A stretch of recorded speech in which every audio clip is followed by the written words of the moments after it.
quoi cette vie? 27 ans, aucun gars sérieux. Même pas l'ombre d'une demande en fiançailles.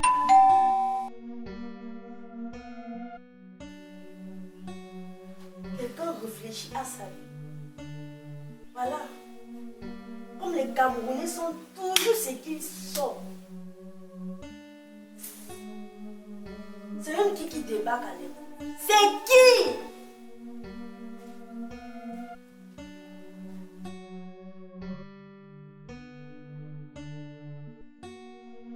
C'est qui?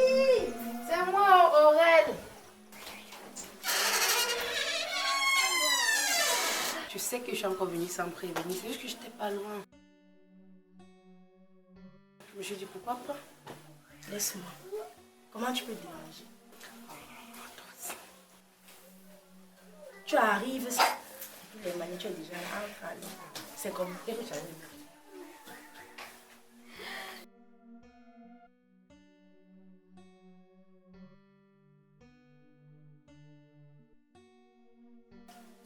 C'est comment alors?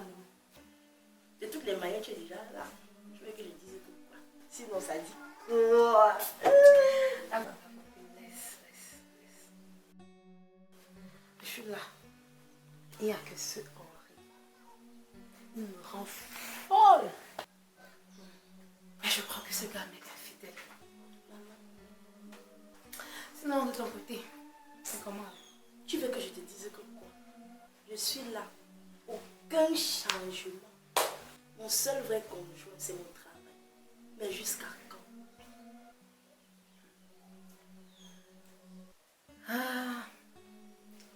Je ne sais comment expliquer cela. Je me demande toujours si c'est parce que tu n'es pas assez exigeante. Car je ne sais comment l'expliquer. Tu es une femme belle. Tu as un bon travail. Tu es amusante et intelligente. Tu sais quoi? J'ai même déjà commencé à me chercher dans une église. Quoi? Oui. Peut-être là-bas, j'aurai plus de chance. Les méthodes et techniques là-bas sont plus faciles. Et tu as la garantie de trouver un gars relativement normal. Ne me dis pas que tu vas toi aussi entrer dans cette même bassesse dans laquelle je vois certains hommes et femmes. Tu m'as toi-même dit que grâce aux églises, les gens se sont mariés autour de toi, comme par enchantement. Je suis moi-même déjà dedans. Alors laissez-moi ça. Déjà dedans.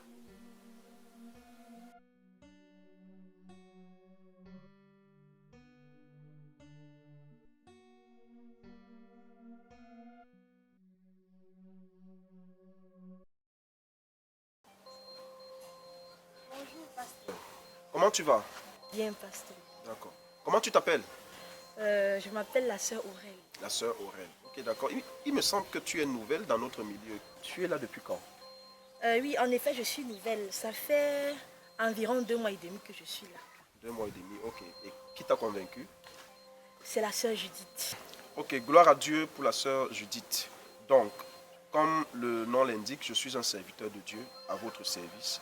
Pour quelques problèmes que ce soit, n'hésite pas. Et même si c'est pour raffermir ta foi, surtout pour ce domaine-là, je suis toujours disponible. N'hésite surtout pas. Merci, pasteur. D'accord. Bonne journée, ma soeur. Que Dieu te bénisse. Amen.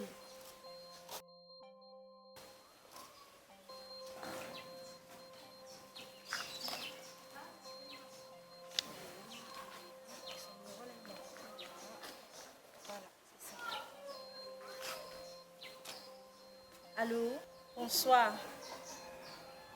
S'il te plaît, on peut se voir.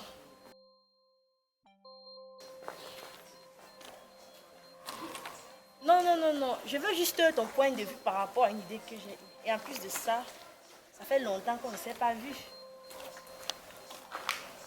Ok, d'accord. Bye.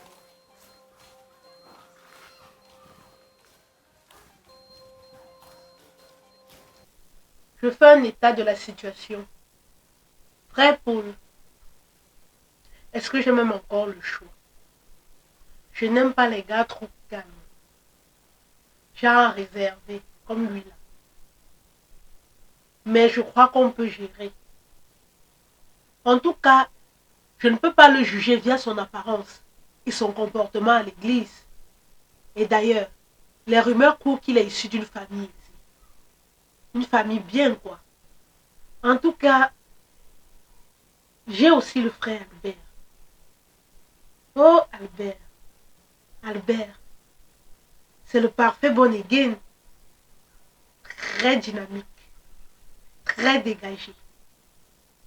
Un nez de nouveau, pas comme les autres.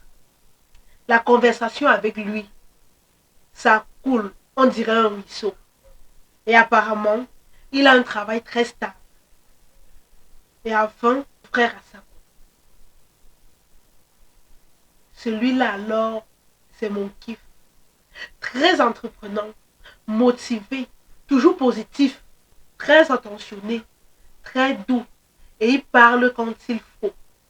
Mais alors, le petit bobo, il n'a pas encore de situation professionnelle stable.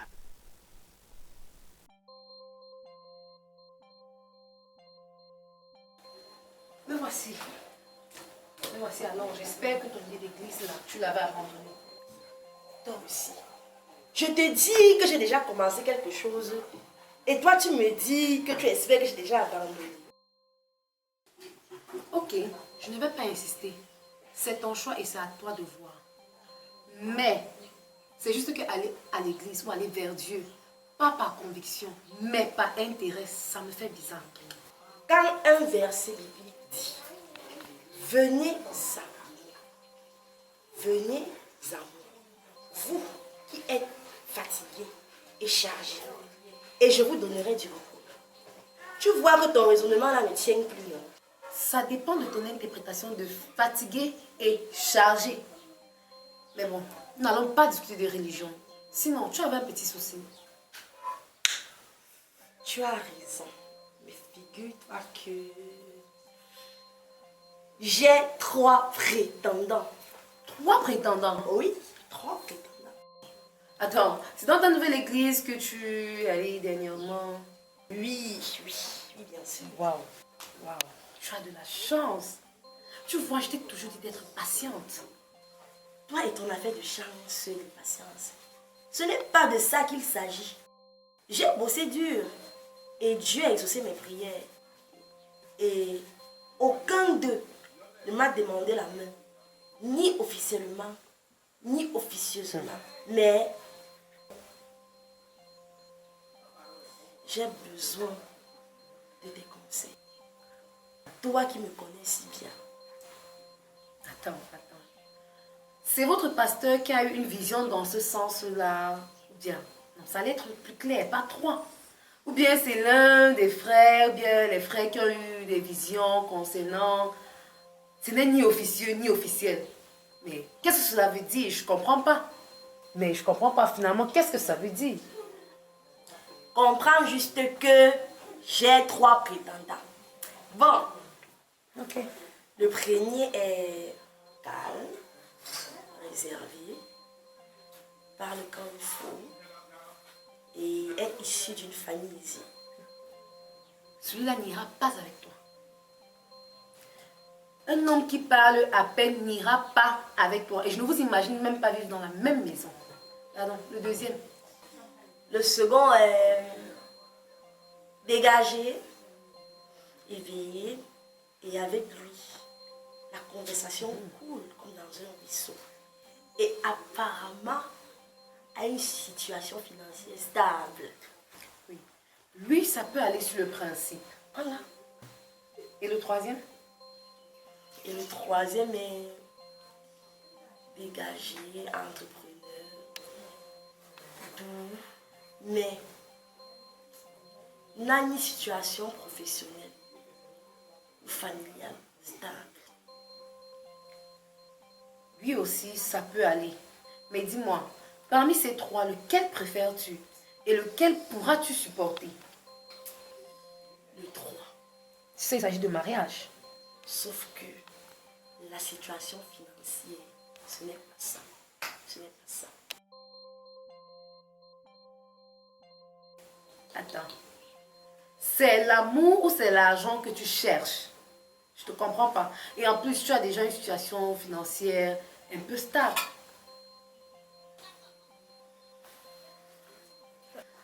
Oh, désolée. Oui, allô maman. D'accord, j'arrive. Désolée, une urgence à la maison. J'espère que j'ai quand même pu t'aider à répondre à ton problème. De toutes les façons, hein, tu m'as déjà fait comprendre le plus important.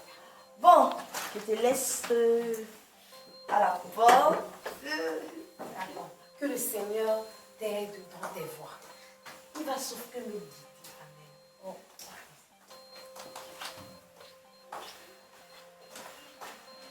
D'accord.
Asako, Asako, Asako.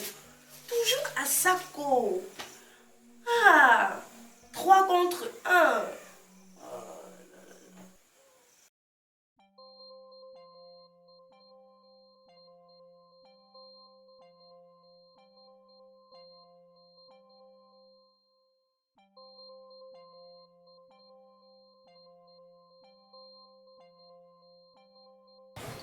Bonjour, pasteur. Bonjour ma soeur, comment tu vas? Très bien, pasteur. Gloire à Dieu. Vous aviez dit que vous étiez là pour nous servir et que je pouvais vous rencontrer, monsieur. Bien sûr, comme je te l'ai dit la dernière fois, le pasteur que je suis est un serviteur et je suis appelé à servir le peuple du Seigneur, dont tu en fais partie.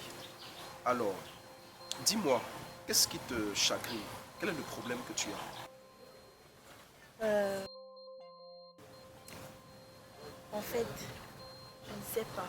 Je ne sais comment commencer. Tu sais, ton pasteur est comme ton avocat, ton confident, ton meilleur ami. Et parler à ton pasteur, c'est comme si tu parlais à Dieu lui. Alors dis-moi, qu'est-ce qui te dérange? Ok, pasteur. Ne vous moquez pas de moi. Vous qui avez une foi plus poussée que la mienne, je souhaite vraiment que vous priez le Seigneur et que vous lui demandez de vous parler. Le Seigneur m'a dit que Passafo est mon mari. Non, ne sois pas frustré, ma soeur. D'accord? Ah bon? Frère Assako. Ok. Et quelles sont les preuves que notre Dieu vous a données? Quels sont les signes que Dieu vous a donnés pour que vous puissiez confirmer cela? C'était d'abord une poison. Mais je ne sais pas. Ça devait être, je ne sais pas si c'était un songe ou un rêve. Et la deuxième fois, c'était pendant la prédication, il y a de cela 2 semaines. Bon, je vais interroger Dieu. Et si besoin, en parler directement avec le frère Assako. Et ensuite, je reviendrai certainement vers vous. Non, je vous en prie, monsieur. Rassure-toi, je reviendrai vers toi par rapport à ce sujet. Non, je vous en prie, monsieur. En fait, j'ai prévu quelque chose pour vous.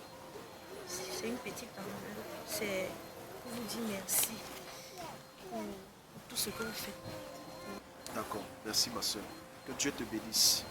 Le Seigneur agrée cette offrande.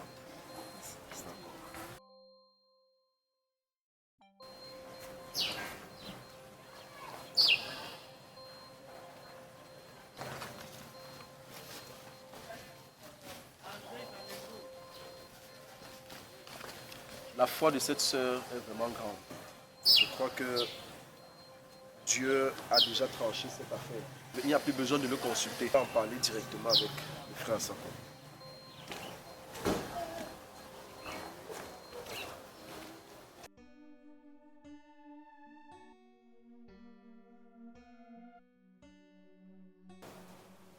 Là, dis comment? Toi déjà? Oui. Comment tu vas, sois béni? Très bien, pasteur. Non, tu t'attendais à venir. Bon, je partais à un rendez-vous. Mais qu'à cela ne tienne, nous pouvons faire chemin ensemble. Pendant que je partage avec toi la raison de ta convocation chez moi. La Bible dit que toutes choses concourent au bien de ceux qui aiment Dieu. Amen. Alors, vendredi dernier, pendant que je cassais mon jeûne, après être passé pendant un bon moment dans la présence de Dieu, et je me suis retrouvé dans une vision. Et dans cette vision, je voyais clairement qu'il était question de ta destinée maritale. Et dimanche dernier, après le culte, lorsque je me suis changé, j'ai eu une seconde vision qui est venue me confirmer encore la vision que j'avais reçue précédemment. Gloire à Dieu, pasteur. Et cette vision, je te voyais dans un salon où je voyais une photo de mariage de toi et de ta femme. Pasteur! Oui, sur un mur, dans une maison, et elle te servait à manger sur une très belle table d'ailleurs. Amen. Chose surprenante, c'est que la dite femme était enceinte. Toutes choses concourent bien de ceux qui aiment l'Éternel. Amen. Sois béni, mon fils. Amen, pasteur, amen. Alors, ayant donc reçu cela, j'ai donc compris clairement qu'il était question de toi. De qui s'agit-il, pasteur? Eh bien, cette fille, c'est cette nouvelle sœur qui vient d'arriver à l'église il y a moins de 3 mois. La sœur Aurèle. Waouh! La sœur Aurèle. Et pendant que j'avais donc reçu cela, j'ai jugé important de t'en parler, mon fils. Parce que figure-toi, le mariage est très dur en ces temps de la fin. Et si Dieu permet encore qu'une onction maritale soit libérée, alors pourquoi pas en profiter? Toutes choses concourent bien de ceux qui aiment l'Éternel, pasteur. C'est d'ailleurs la raison pour laquelle je me suis tenu moi-même devant Dieu, afin que cette volonté qui est de lui s'accomplisse parfaitement, sans aucune encombre. Amen. Et sois rassuré car je suis porteur d'une bonne nouvelle pour toi. Amen. Ne crains rien, mon fils. Ce Dieu que nous servons est juste et fidèle.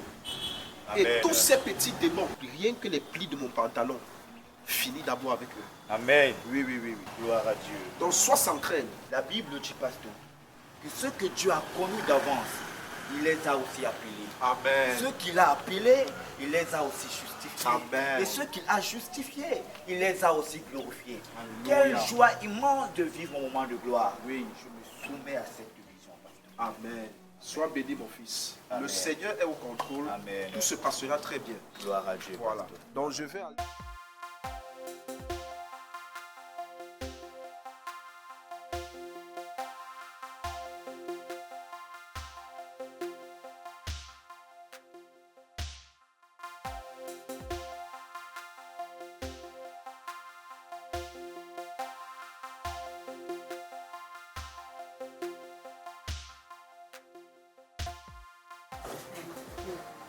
Je n'arrive pas à croire. D'ici le 2 décembre, tu te maries. Kiki, venez voir. Ah, tu croyais d'abord que quoi, maman? Les billets sortent dans 2 semaines, N'est-ce pas? Je t'ai dit. Les choses vont vite alors. Le week-end prochain, ma famille va aller rencontrer un de ses oncles. Waouh. Moi qui n'y croyais pas. Moi qui n'y croyais pas. C'est Et arrivé. voilà, tu te maries. Mais je t'ai toujours dit, tu as de la chance. Félicitations. Ah, ma chère. Je t'ai toujours dit, ce n'est pas une affaire de chance. J'ai bossé dur. Et Dieu a exaucé ma prière. Amen. Amen. Oh, vous allez chanter, célébrer. Venez voir. Parlez encore. Regarde plus la robe rouge là. Celle-ci. Non, non, celle-ci.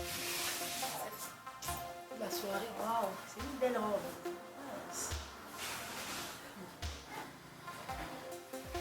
La trouve comment? Elle est belle, mais les brillants ici, là, ça frappe un peu trop. Ah, cherchons, nous avons tout notre temps. Ce soir-là, tu dois être la vedette la plus belle. Attends, je vais une violette ici.